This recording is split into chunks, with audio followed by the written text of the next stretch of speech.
ನಮ್ಮ ಕೋಲಾರ ಇಷ್ಟು ದೊಡ್ಡ ಮಂದಿಯಾಗಿ ಉಳಿದಿರಲಿಲ್ಲ. ನಿಮಗೆ ಹೇಳ್ತಾ ಇದ್ದೀನಿ, ಮೈಸೂರಲ್ಲಿ ನೀವು ಭಾಷಣ ಮಾಡಿದ್ದೀರಿ, ಮೋದಿ ಅವರಂತೆ 5% ಓಟು ಆಲ್ ಓವರ್ ಕರ್ನಾಟಕ ರೈತಾಗಿದೆ. ನೀವು ರಿಸಲ್ಟ್ ಅಲ್ಲಿ ನೋಡ್ತೀರಿ.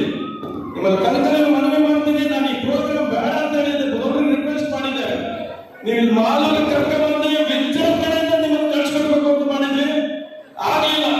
ಮಲ್ಲೇಶ್ವರ ಗೆದ್ದ ಮೇಲೆ ಜೂನ್ 4ನೇ ತಾರೀಕು ಡೇಟ್ ಫಿಕ್ಸ್ ಮಾಡ್ತೀನಿ. ಮಾಲೂರು ಕೋಲಾರ ನಿಮ್ಮನ್ನು ಎಷ್ಟು ಇಷ್ಟಪಡ್ತಾರೆ ಅಂತ ತೋರಿಸಿ ನಿಮಗೆ ಮನೆ ಕೊಡ್ತೀವಿ. ಮಲ್ಲೇಶ್ ಬಾಬು ಎಂಪಿ ಮಾಡಿ ಕಳಿಸ್ತೀವಿ. ಸಾಕಿಸ್ತೀವಿ.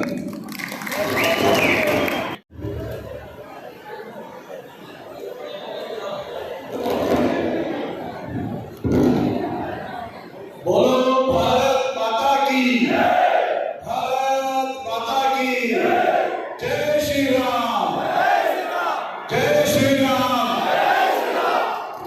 ವೇದಿಕೆಯಲ್ಲಿ ಈ ಪ್ರಚಾರ ಸಭೆಯನ್ನು ಉದ್ದೇಶಿಸಿ ಮಾತಾಡಲಿಕ್ಕೆ ಆಗಮಿಸಿರುವಂತಹ ಕೇಂದ್ರ ಮಂತ್ರಿಗಳಾದಂಥ ದೇಶದ ಮಾಜಿ ಪ್ರಧಾನಿಗಳು, ಹಿರಿಯ ರಾಜಕಾರಣಿಗಳು, ನಮ್ಮೆಲ್ಲರ